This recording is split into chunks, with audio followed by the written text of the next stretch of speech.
It's the Morning Star Drive 117.8. You soaring up with sky, now's the time, don't delay. I'm sitting in my ride and it's time to fly. So let's realign, just listen and fill your mind. I'm burning with desire and the passion. Nobody can stop me when I'm like this. I got my head in the zone, you know. I'm on the Morning Star Drive, you know.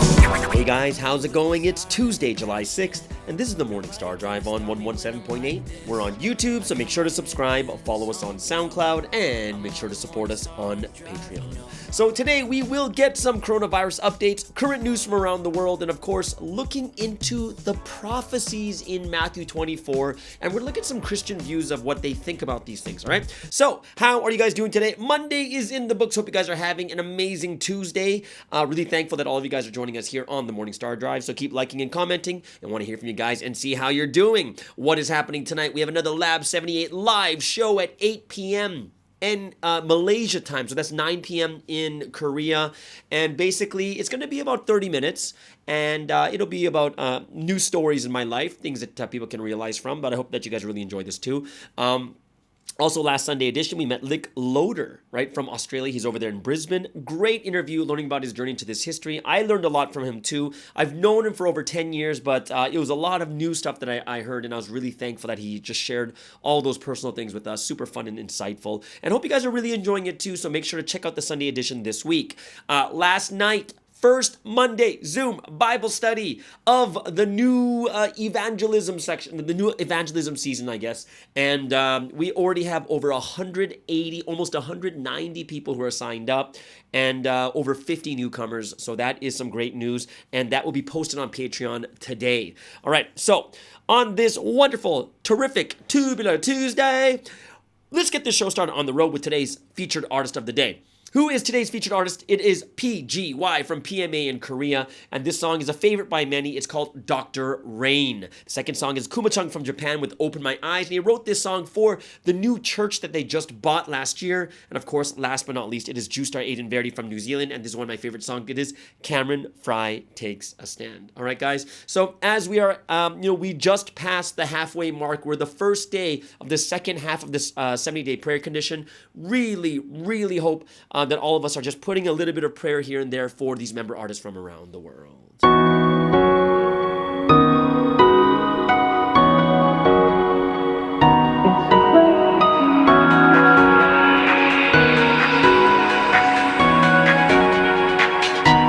am Zaniac, well that's my name.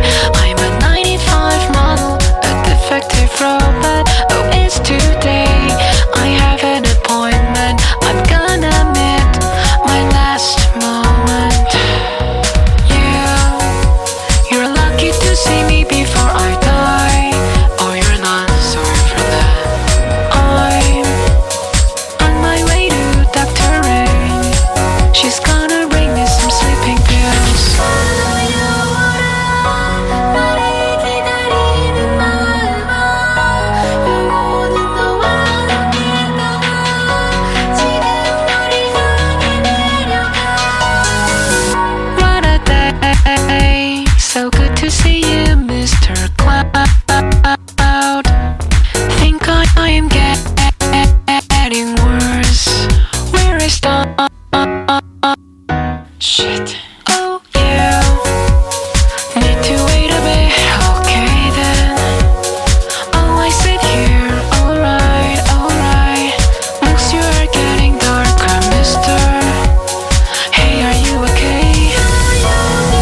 どんなかな迫害が来ても動じない強い信仰を持って立ち向かおう。ファミリーで GO ファミリーで GO 全ての人を受け入れられる家族のような温かさを持ってゆこう。主の御心ファーストでゆこう。いつも主の心情と共に主の言葉を最優先にして動き出そう。伝えよう。御言葉を実践し挑戦してナンバーワンを目指してゆこう。全ての個性才能を生かし挑戦しよう。主役になろう。伝えたい I'm happy I'm happy 新しく You are shining You are shining 伝えたい I'm happy I'm happy 新しく You are shining You are shining オープンでこうオープンでこう地域や社会の目線に立ち発展に積極的に貢献しよう。近づいてこう近づいてこう全ての世代と距離を近く親しく接したならは僕をなそう。縛られてる心を捨ててこう新しい取り組みをしよう。主の言葉で心を燃やして動き出そう。どんどんチャレンジしよう。家族のような温かさで愛に満ちた教会しよう。 CGM オープンの先駆者として強みを生かし大胆になろう。伝えたい I'm happy I'm happy 新しく You are shining You are shining 伝えたい I'm happy I'm happy 新しく You are shining You are shining 主の御言葉に出会い全て与えられた。何もない私だったけど育ててくれた。その愛をいつまでも忘れずにいよう。これやったものすべて捧げ御心がそう。御言葉を実践し挑戦してナンバーワンを目指してゆこう。全ての個性才能を生かし挑戦しよう。主役になろう。 Open the eyes Open the door Open my heart 見た心探して Open the eyes Open the door Open my heart 未来照らす My day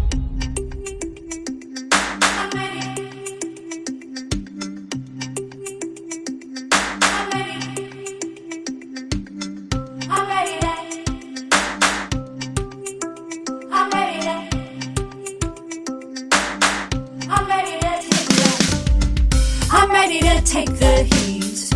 I'm ready to take a stand. I'm not gonna stand for this, being pushed around again. I hate to see you kiss your car, and then you go and hate your girl. So hit me with all you've got, 'cause I'm ready to face you now.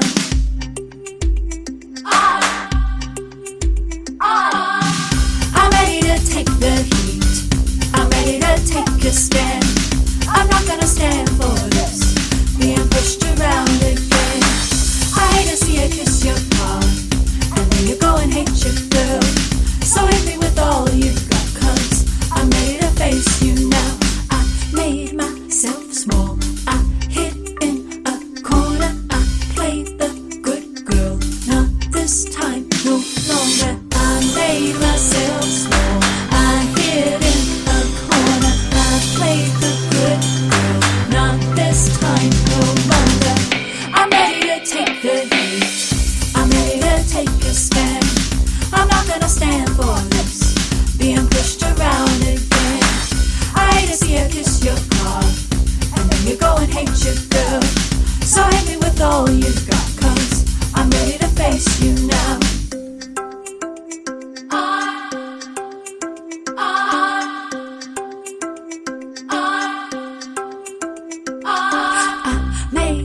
myself small.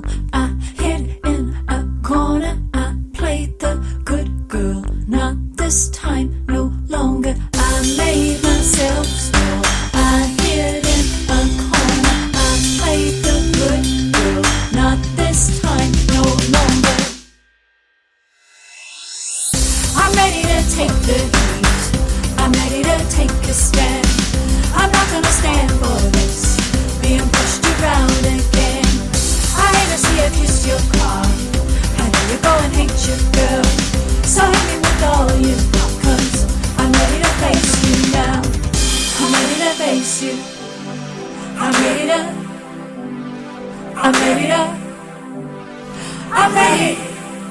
And there you go. That is Ju-Star Aiden Verity from New Zealand with Cameron Fry Takes a Stand. Before that, Kuma-chung from Japan with Open My Eyes. And the featured artist of the day is PGY from PMA in Korea. And that song is Dr. Rain. So let's get into some worldly news. What is going on around the world? We're going to start off with the coronavirus updates. We're at 184.5 million cases in the world with 3.99 million deaths, which means we might hit 4 million either by tomorrow or the day after. 2.16% mortality rate. Top five countries going by daily infection rates. We have India on top with 30.5 million cases, 402,000 deaths. Brazil, 18.7 million cases, 524,000 deaths. Russia, 5.6 million cases, 111,000 deaths. Colombia, 4.3 million cases, 108,000 deaths. And then Indonesia remains in the top five for a second day straight with 2.2 million cases, 60,000 deaths. Now let's take a look at the daily infection rates. India on top with 40,000 cases in a day. Brazil with 27,000. Indonesia still in third. Well, actually, they move up from fourth to third with 27,000 cases, tied with Brazil. Then Colombia with 26, and then Russia with 25,000 cases in a single day. Over here in Southeast Asia, of course, we just heard Indonesia's 27,000 cases, and then Malaysia with 6,000, and then the Philippines with 5,900. So let's take a look at top three news items for today. We're going to go to Afghanistan. And what we know is NATO, right? And they have basically pulled out troops from Afghanistan.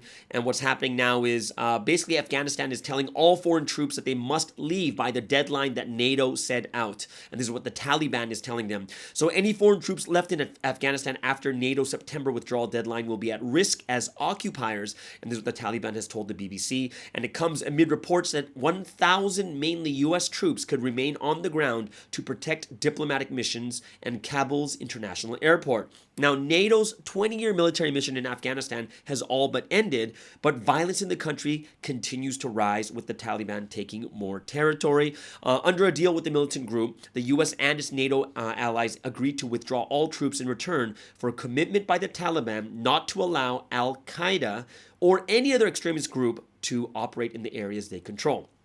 Now, President Joe Biden set a deadline of September 11th, which is the 20th anniversary of the 9/11 attacks on the U.S., for American troops to fully withdraw, but reports suggest the pullout may be complete within days. So, as Afghan forces prepare to take charge of security alone, concern is growing for the future of Kabul. Now, Taliban spokesman Suhail Shaheen said seizing Kabul militarily was not Taliban policy. But speaking to the BBC from the group's office in Qatar, he said no foreign forces, including military contractors, should remain in the city after the withdrawal was complete. Now, if they leave behind their forces against the Doha Agreement, then in that case, it will be the decision of our leadership how they proceed. Now, diplomats, NGOs, and other foreign civilians would not be targeted by the Taliban, he insisted, and no ongoing protection force for them was needed. And they said, they're against the foreign military forces, not diplomats, NGOs, and workers in NGOs functioning as embassies and embassies functioning. And that is something the people need. So they're not going to pose any threat to those people, but it is the foreign military forces that the Taliban is against. Now, Mr. Shaheen described last week's withdrawal from Bagram Airfield, once the largest U.S. military base in Afghanistan, as a historic moment. But a female MP, Farzana Kochai, said the withdrawal was being carried out irresponsibly. So Afghan government spokesman Razwan Murad told the BBC that the government was ready for talks and a ceasefire, and the Taliban should now prove that they were committed to peace. So Mr. Shaheen denied that the militant group had played any part in the recent uptick in violence, and he insisted that many districts had fallen to the Taliban through mediation after Afghan soldiers refused to fight. So on Sunday, the Taliban captured another area in southern Kandahar province, and the militants say they now control about a quarter of the country's nearly 400 districts. The Taliban spokesman described the current government as moribund and referred to the country as the Islamic Emirate. So it's an indication that the group envisioned a theocratic basis for governing the country and were unlikely to agree to Afghan government demands for elections, right? So US-led forces ousted the Taliban from power in Afghanistan in October 2001. This is, of course, right after 9/11, and the group had been harboring Osama bin Laden and other al-Qaeda figures linked to the 9/11 attacks in the US. Right, so that is what's happening right now. And for those of you guys don't know, it's been 20 years because since September 11th, there has been a takeover, not a takeover, but the U.S. military forces have been very, very large in Afghanistan. So that is what's going on over there in Afghanistan, right? Hopefully things will remain peaceful more than anything else. All right, so that leads us to the second part of today's news. So second part of today's news is Indonesia, and we know that Indonesia is rising up the charts, especially when it comes to their deaths and their daily infection rates. And one thing just it's good for us to know is they're the fourth largest country in the world when it comes to population. It's going to be India, China, America, and then Indonesia. So it's a lot bigger than you think. But right now, Indonesia is facing oxygen crisis amid worsening coronavirus surge. So Indonesia's government has ordered producers to prioritize medical oxygen as it battles a coronavirus surge and a shortage of oxygen in a number of cities. Now, hospitals say they have almost exhausted supplies, with one reporting that 63 patients died as a result of oxygen shortages. Indonesia is recording more than 25,000, while today was 27,000 new cases every day. Increased travel and the highly contagious Delta variant have exacerbated the crisis. So Indonesia has had the worst COVID outbreak in Southeast Asia, with about 2.3 million positive cases and more than 60,000 deaths so far. However, experts warn that the overall numbers are potentially much higher because of severely inadequate testing outside the capital of Jakarta. So a lockdown was announced on the country's main island, Java, as well as in the tourist island of Bali last week. So they kind of consider it like a war-like emergency. So on Monday, 2 hospitals in the city of Bandung, not Korea, Bundang, it's Bandung, announced that they had run out of oxygen and had to reject new patients seeking emergency treatment. And over the weekend, emergency services and intensive care units of public hospitals in the cities of Bandung, Surakarta, and Pamekasan said they were struggling with an influx of people seeking admission, with some having to turn away patients. So, it's crazy because it's like wartime emergency. They're setting tents outside right now over there, especially in the main capital city of Jakarta. There have been shortages of oxygen supply for many places from 4 days before. So this is something that's getting very, very serious, and many people are dying because of that oxygen shortage. And last but not least, the third and last news that we're going to see here is we're going to talk about the UK. Now, the UK is set to remove the final COVID curbs despite the Delta variant surge. So Prime Minister Boris Johnson expected to announce a move at Monday news conference despite scientists' concerns at case levels. But the Prime Minister is expected to announce a further relaxation in coronavirus restrictions in England later on Monday, despite a surge in daily cases linked to the Delta variant. And he's basically saying that people must learn to live with the virus and exercise judgment as they go about their daily lives. And Johnson is expected to move ahead with the final stage of the 4-step plan out of lockdown and restore people's freedoms, right? So thanks to the successful rollout of the vaccination program, they're progressing cautiously through the roadmap. But guys, they're doing such a great job over there with the coronavirus vaccination. I believe they're over 63% now have been vaccinated. So of course, it doesn't mean that they're just going to relax everything, but they are going to relax them step by step. The daily cases are still at 25,000 in UK, so it's a lot, but only 15 deaths on Sunday. So even though there's a lot of cases, one thing the vaccination does do, it stops severe illnesses and hospitalizations. So that's great. And you can see that even though there's 25,000 deaths on a Sunday, 25,000 cases, only 15 deaths, which is great news. So over 78 million doses of the vaccine have been administered across the UK. Like I said, almost 64% of adults receive 2 doses, right? Which means it's far more with 1 dose. And the BMA, or the British Medical Association, has expressed concern about removing all measures because of the Delta variant. But the BMA chair told Sunrise Radio on Sunday that the government should continue with sensible, targeted coronavirus measures and act on data, not dates, more than anything else, right? So this is news that's really good, and officials they are. They find the COVID vaccines are highly effective against severe illness and hospitalization from the Delta variant, which is Pfizer and the AstraZeneca, which is 96 to 92%. So if you got any one of those two, you're going to be safe from the Delta variant. So the government is also making preparations to offer a third booster dose to the most vulnerable and everyone over the age of 50 to boost their immunity during the winter months, right? So final decisions on reopening will be done on July 12th. And that is the news for today. Hope you guys really enjoyed and see what things we need to pray about, which means it's time for praise and worship, because we got to get a bit spiritual, right, guys? So we're going to start with clap, clap, clap as one, and then God of the righteous, and we'll end off with for whom did I come? All right, guys? So as one body of the Morning Star Drive, let's spend this time giving honor, praise, and glory to the Holy Trinity.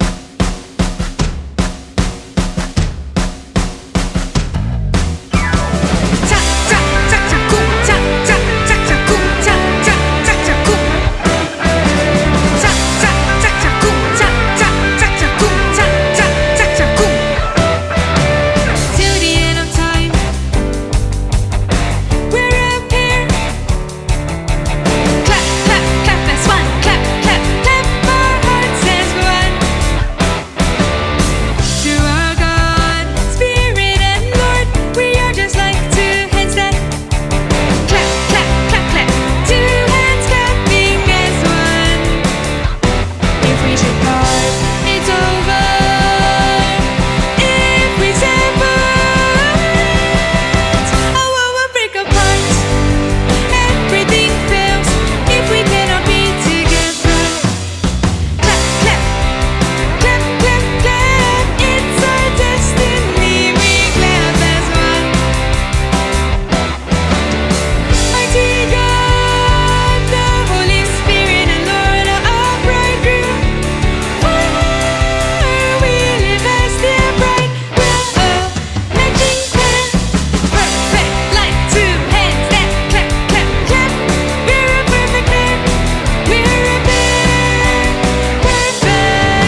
fulfill that day in melting fire.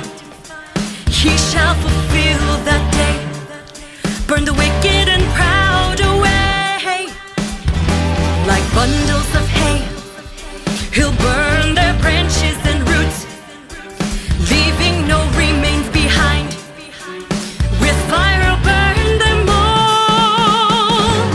But to all of you who fear and worship my name, the Son of Justice will rise up blazingly. Brilliant rays of healing will shine upon all of you. Like calves set free, you will run and jump, jump for joy. Our God will always be on the side of the righteous. Almighty God is our salvation. He is our refuge, our Jehovah. I shall fear and worship His name. I shall praise and honor His name. And when the day of the Lord comes, we will strike the drums of victory.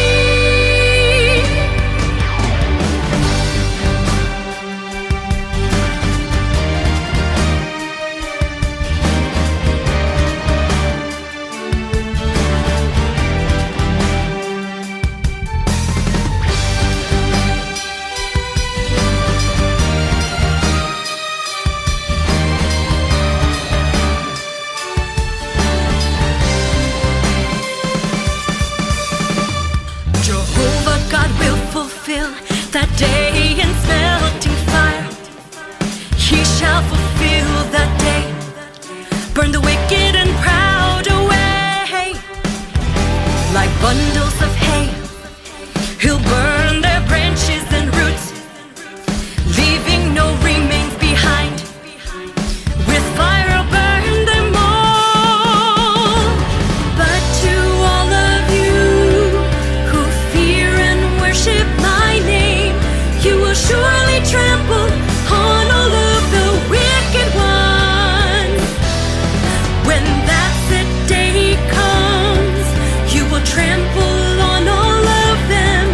They will turn to ashes, and you will achieve true victory.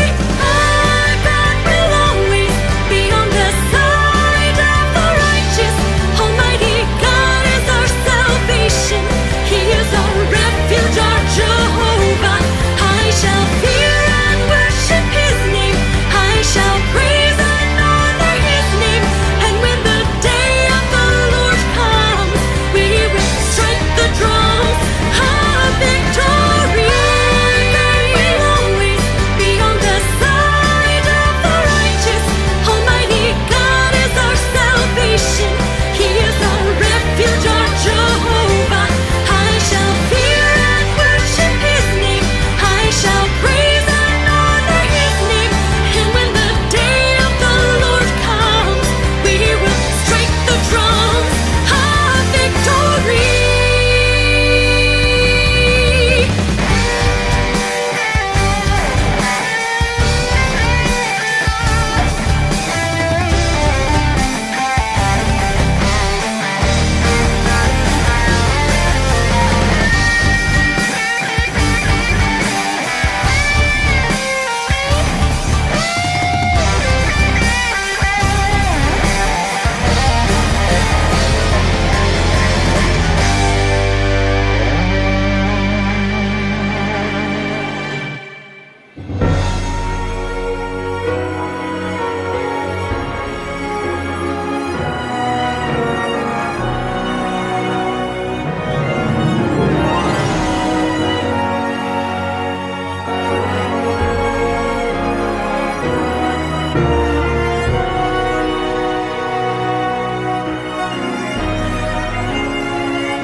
I've come into this dismal world.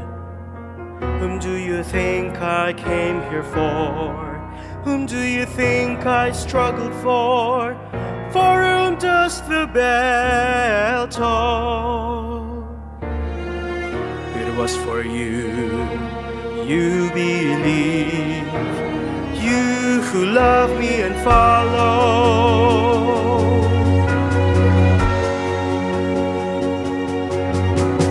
I've come into this dismal world. Whom do you think I came here for? Whom do you think I struggled for? For whom does the bell toll? It was for you. You believe, you who love me and follow. No hesitation, no doubt, no thinking whether I should take action. Rather I swung the sword fearlessly. No hesitation in one single strike. From the east to the west, from the north to the south, fast as lightning. Heaven's sword, massive and mighty, great and low. With one strike, I swung this great sword of the word.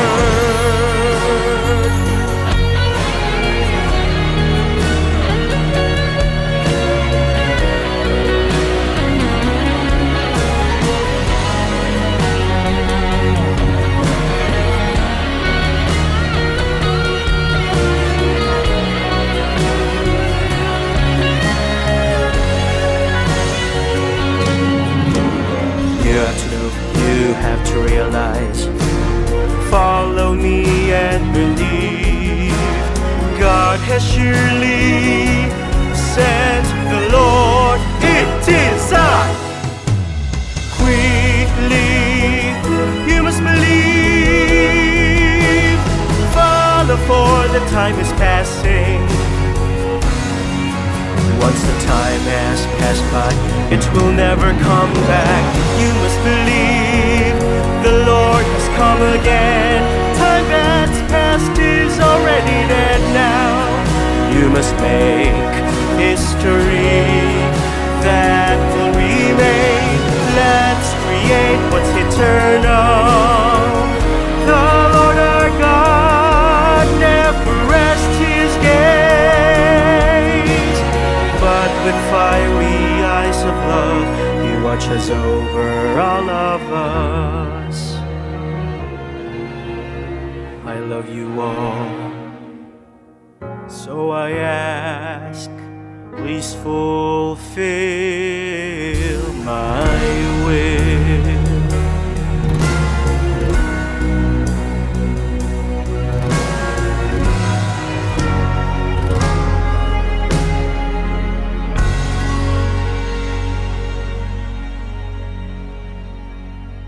And there you go. That is For Whom Did I Come? Really deep Shimjonic song.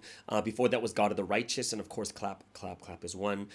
Just as we started this praise and worship, hope you guys really enjoyed it. And more than anything else, kind of sets our focus onto the word study for today. And it is Tuesday. And on the Tuesday word study, we always go over the scriptures for this week. And of course, we've done Matthew many times. But specifically this week is Matthew 24, which is, we call it the Olivet Discourse. Like when you go to theology, they'll call this speech that Jesus gives called the Olivet Discourse, or Olivet if it's French. And basically what that means is this is the discourse that Jesus gives on the second coming, in the end times, what's actually going to happen. And I want to talk about the former faith and this type of view of prophecies and when they're fulfilled. Okay, so when it comes to what the former faith believes about prophetic fulfillment, when were the prophecies fulfilled, there are actually 4 different views on it. Okay, and it has to do with time. It's those that believe it's already happened in the past. There's present, it's happening right now. Future, it'll happen. It hasn't happened yet, but it'll happen in the future. And of course, the last one is timeless. Okay, so when speaking of the fulfillment of Bible prophecy, these 4 timing possibilities are called preterism, historicism, futurism and idealism. Okay, preterism is Latin for the word past, and it believes that most, if not all, prophecy has already been fulfilled, usually in relation to the destruction of Jerusalem in AD 70. Okay, the historicist view is someone who looks at the present, and they see that much of the current church age as equal to the tribulation period, and thus prophecy has been and will be fulfilled during the current age, church age, right? Futurists usually believe that almost no prophetic events are occurring in the current church age right now, but will take place in the future, right? And then, of course, we have the idealist, which is they believe in a timeless prophetic fulfillment. And they don't believe either that the Bible indicates the timing of events or that we can determine their timing in advance. So an idealist sees prophetic passages as teaching great truths about God to be applied to our present lives. Okay? So let's take a look at what is the most popular one, right? So idealism, right, as an approach to Bible prophecy is rarely followed outside of liberal scholarship, right? So, remember the idealist is what? The idealist is someone who says that there's no time, you can't apply, you don't know, so all you do is take the great truths about God and just try to apply it to your daily life. And that's what idealism is, but it's not used very often at all in the former faith. So the debate over when prophecy will be fulfilled is between historicism, that used to be the dominant view of Protestants from the Reformation until the middle of last century, right? So from 400 years ago until about 1950, that has a lot was based on historicism, which means it was something that was happening in the present, okay? But now it doesn't really have a lot of attraction when it comes to conservative Christians. And it's something that you have to understand, that most historicists take a preterist view of the Olivet Discourse, but disassociate from the tribulation as found in Revelation. So they split it between Matthew 24:25 and Revelations. So that's what the historicist does, okay? So during the last 150 years, within the evangelicalism, futurism has grown to dominate and overcome historicism. Okay, so when for 150 years ago, I mean the 1850s, right? So from that point on, futurism has grown dominant, right? And at the turn of the millennium, we see an attempt to challenge futurism arising from evangelical preterism. So, the futurism is like, it's not happening right now, but it's going to happen in the future. These prophecies will be filled in the future. So, in order for this to be true, and to know for sure, is you wouldn't, as from a former faith perspective, you'd have to wait for the next century to understand if this is true or not. However, interestingly, the last 5 to 10 years have seen an increase in the ranks of preterism, right? From hundreds to thousands, and even two well-known theologists like someone like R.C. Sproul have adopted preterism. So what is preterism, guys? A preterist argues that the major prophetic portions of Scripture, like the Olivet Discourse of Matthew 24, right? Matthew 24, it basically says that all of it is basically surrounding AD 70. The destruction of Jerusalem by the Romans, and preterists believe that they are compelled to take such a view because in Matthew 24, verse 34, it says that this generation will not pass until all these things take place. So when you hear that, it means that, oh my gosh, right? That's what it is. So this means that it had to take place in the first century, right? Because that's what Matthew 24:34 says.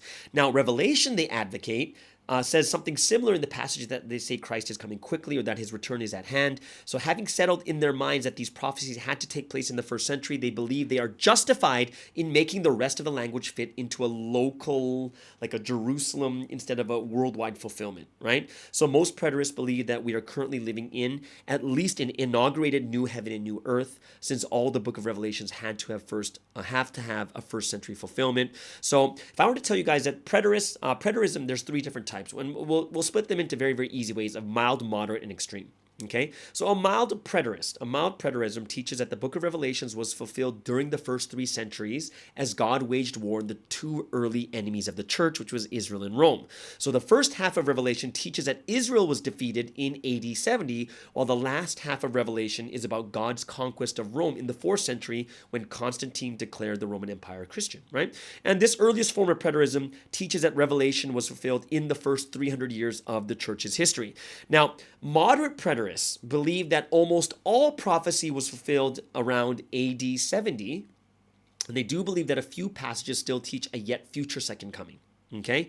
And the resurrection of believers at Christ's bodily return, okay? Then of course you have the extreme preterists, and this is not, widely accepted, but they would call them extreme preterists or consistent preterists, and they prefer to be known as, they say that they hold that all future Bible prophecy was fulfilled in the destruction of Jerusalem in AD 70, and if there is a future second coming, they say the Bible does not talk about it. So extreme preterists believe that there is no future bodily resurrection, which place them outside the realm of Christian orthodoxy. So it's not mainstream, and if you think about that, it's kind of crazy because they don't even it's showing you that Christians do believe there's a bodily resurrection of Christians when the Christ comes back again, but extreme preterists do not believe that. But of course, there are a lot of things that don't make sense if you are a preterist. Technically speaking, guys, Providence is preterist because we believe that they've been fulfilled too, but we just have we understand it much better. But if you're a preterist, your understanding greatly affects events, personalities, and chronologies. Because if preterism is actually true, right? Then there's a much different view of the past and future, right? So for instance, it would be like the last days. How would you explain the last days? The Antichrist, the rapture, the second coming, the 1,000-year millennium, the first resurrection, the 1,000 years of it being kings for 1,000 years, the new creation, right? New Jerusalem, Armageddon, right? So the preterists contend that most of the biblical passages that you would see as future have already been fulfilled in the first century. And it's quite interesting because they can't really explain like these things like the rapture, things like the last days, things like the new heaven, new earth, where you guys have to understand that we are receiving it in such a powerful way, guys. Like we know the answers. It's like, oh my gosh. That's why Providence, we are preterists because we believe they're all been fulfilled, but we believe they're being fulfilled right now, right? In this, when the time, for the last 43 years, new heaven, new earth, right? The Christ has come. There's a bunch of different things that we look at. The last days, we all understand this. The rapture, we all understand this. We are preterists, but differently as in they believe that it all happened in the first century, like in the first century when Jesus was living. But obviously we don't believe that, okay? Because we all know what's happening right now. Either way, that's very interesting. I wanted to go into this because it's kind of more of a common dominant view in the former faith. And it's something that we have to understand that we are, technically speaking, we are preterists too. We believe they've already happened. Right? But we believe they're happening right now, while the preterists, the traditional preterists of the former faith are believing it happened around the time of 70 AD during the fall of Jerusalem. Okay? So that is my word study for today. Hope you guys really enjoyed that. It's kind of something new because we're looking at the viewpoint of Christianity in the former faith. Okay? So that is the end of the word study. We're going to go into the song of choice for today. And I'm going to go into a little bit of Korean hip-hop from long time ago, 2002, 2003. And this is from one of the first female rappers. She's so good. She's she's an army brat. So her mother's Korean and the father is black, I believe, right? And she is considered one of the mothers of Korean hip-hop. Her name is Yoonmi-dae, or she goes by Tashiani, or T, right? And this song, I bought her album right away. She's so good. This song is not going to be a rap, but it's the song that made her popular. It's called As Time Goes By. All right. So this is T Yoonmi-dae with As Time Goes By.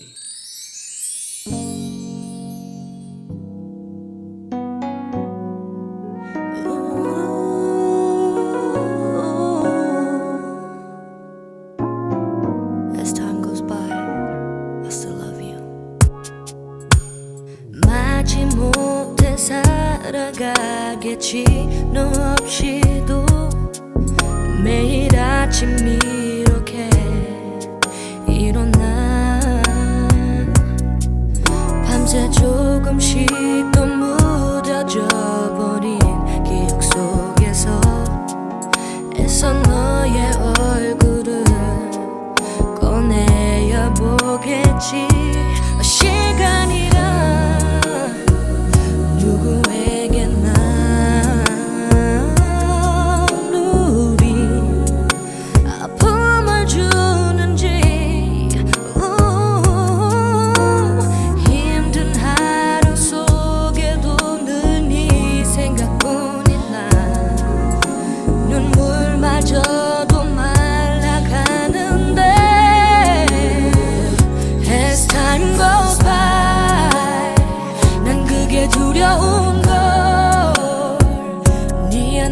내서 나의 모든 게 어떤 일이 될까봐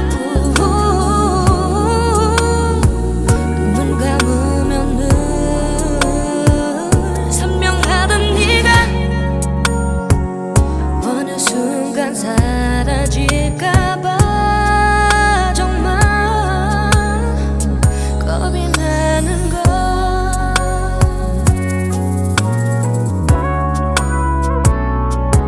이별이란 서로에게서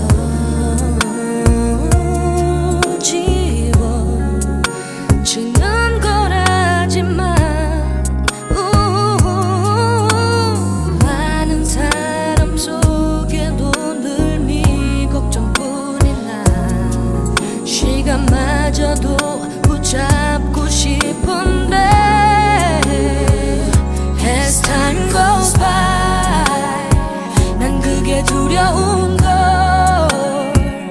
네 안에서 나의 모든 게 어떤 일이 될까봐 눈 감으면 늘 선명하던 네가 어느 순간 사라지게 될까봐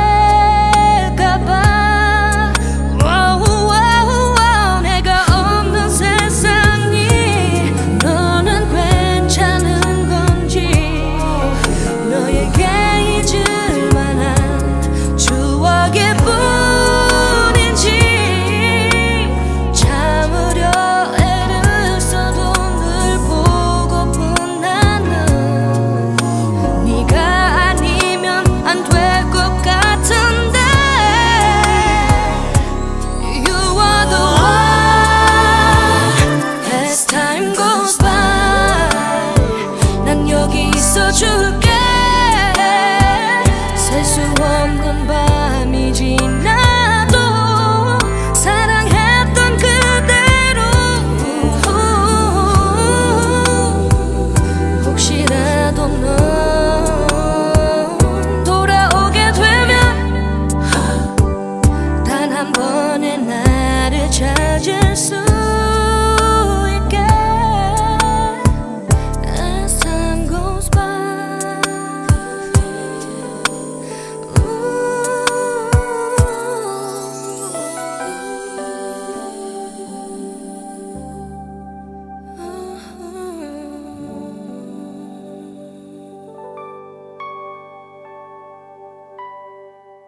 And there you go. That is Yoonmire or T Tashiani, and that song is As Time Goes By. Later, I'll have to play you some more of her hip hop stuff because she's a crazy, amazing rapper. Very acknowledged by not just like the Korean world, but she's really, really good. Either way. So I hope you guys enjoyed the song of the day. It's another old school K-pop song way back in the past, which means we're going to go into the last section for today. And of course, the last section on this Tuesday originally is Best Class Ever, but of course, Jusung is on a little bit of a break, but we're going to do another interesting thing that I've been seeing lately. And I've been watching America's Got Talent? And I told you about what happened yesterday I hope you guys saw it in the description, the link for that. It's so I watched it again today. It's still inspiring. It's so inspiring, guys. But today I saw another one today. And this had to do with a Korean group. Okay? And it was a Korean Taekwondo group. And when I saw this, it was kind of mind-blowing. I will put the link in the description for this one too. They actually got the golden buzzer also. It is the World Taekwondo demonstrating team, whatever it is, right? And they were supposed to perform in the Olympics, but of course, because of COVID, they weren't able to perform. But they came to America's Got Talent, and oh my gosh, everything about it from the beginning to the very...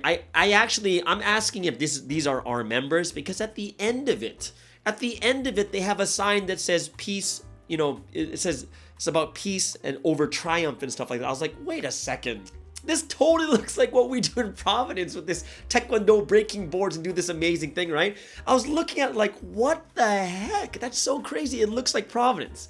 And this is like kind of like Providence on steroids. Like the way Providence like does it. This one's like on steroids. These people, they take it to another level. I couldn't believe it. I was like, are these Providence? So I did ask Master Han if this is from them. I haven't got a response from him yet, but guys, it was so incredible. It just to see it on the world stage, and the reactions from all the judges, and then they get the golden buzzer. That was quite intensive and amazing. That when I looked at that, I was like, wow. God is really putting Korea on the stage, on the world stage, not just with BTS, right? Not just with like K-pop. You know, ever since, what was his name? It was Psy who did Gangnam Style. Because that was the first video on YouTube to hit 1 billion views, guys. And if we know what 1 billion views is, remember, in the US, 1 million views is $2,000 US, right? Which means that it's not 100, because it's 100 million. It's 1,000 times 2,000, which means that is $2 million. That's $2 million from that one video. That whoever made that 1 billion views gives them $2 million, which is kind of crazy. But it's the first group to actually do 1 billion views, and that was Psy with Gangnam Style, right? And now we're seeing that K-pop is going nuts everywhere on the Billboard 100 in America, in the world, topping the charts. BTS, Blackpink. Is it Blackpink or Pink Black? I forget which one it was. I keep getting confused, but because I don't listen to them. But you look at that and you're like, wow, like Korea's really coming on the map, right? They're coming on the map with their Samsung phones, Samsung electronics. The Hyundai cars, Kia cars are slowly growing even more. And then now you're seeing like Taekwondo is taking a world stage, not just in Korea, but like here on America's Got Talent. And it really gives such a positive view of Korea that it's almost like such a preparation stage. It's like God is setting something up. He really, really is. And that's why when I look at this week's message of you have to prepare, and I'm not thinking just prepare for tribulation, but I'm talking prepare for the hordes of people that will come into this history that need lectures, that we need to be those that have like videos ready for people to watch. We have things ready so that people will be like, oh my gosh, this is it. This is the history that we've been waiting for, and that they can watch it any single time. Because just like Christianity today, all the doctrine is out. Everyone can read it. Not everyone does, but everyone can. They can see it. They can look at it. There's churches all online, and we got to get to a point when we're going to be ready and prepared so that when Sunsteam finally goes live, when he finally goes like viral and out in the world, that we will be the ones that say, yep, we're part of this history. We're ready to answer any question. If anyone wants to debate me, I'm there. If anyone wants to talk about the Bible, I'm there. If anyone talks about like we talk about preterism today, like we'd have to talk about how to debunk preterism and that how it's happening right now at this time. So it's really interesting, and I thought that, wow, God is preparing many things for the world stage. I know in the past it was like Wonder Girls first went out there too, and I believe there's another group that went out. It was what's that group called again? It wasn't BTS. It was another group. Who was it? What's that group called again? The girl group, 21. I know they became pretty popular. Yeah, there's a lot of people that started getting really popular, but then it just exploded with BTS. It exploded, with Psy, exploded with K-pop, K-dramas. Like the last one, Vincenzo, even though the drama ended, like say a month ago, it's still been the top 10 on Netflix over here in Malaysia. There's like the Korean culture, beauty, all these other different things are being made known, right? And it's like God is setting the world stage so people will be able to comfortably accept Sunsteam more than anything else. And that was one thing I really was so inspired by watching this America's Got Talent, looking at Taekwondo. And it just completely reminded me of Providence. It did, just the style, because at the end, like I said, they said peace, peace over triumph, right? You have to achieve peace, not, a peace is much bigger than triumph. It's almost like it's like one of Sunsteam's proverbs, right? Peace matters more than triumph. Guys, I'm gonna sneeze, so excuse me. Thank you. At least I thank you for blessing me, but at least I sneezed into my Kleenex, right? But I was really, really impressed, and I'm gonna leave that in the description. Go ahead, take a look at it. It's so good. It's like what you see in Wonmyeongdong, like the Taekwondo demonstrations, but it's like on steroids. It's at another level. Really, really, you guys gotta watch it, okay? So either way, that is my thoughts for the week. I hope you guys will really enjoy it. Go ahead, take a look at that video in the description for the America's Got Talent for the Taekwondo group. And then that means that it is the end of today's podcast on this Tuesday. Hope you guys have a wonderful, amazing, awesome day. And we'll see you guys again tomorrow on the Morning Star Drive on 117.8. It's the Morning Star Drive 117.8. You soaring up with sky, now's the time, don't delay. I'm sitting in my ride and it's time to fly. So let's realign, just listen and fill your mind. I'm burning with desire and the passion. Nobody can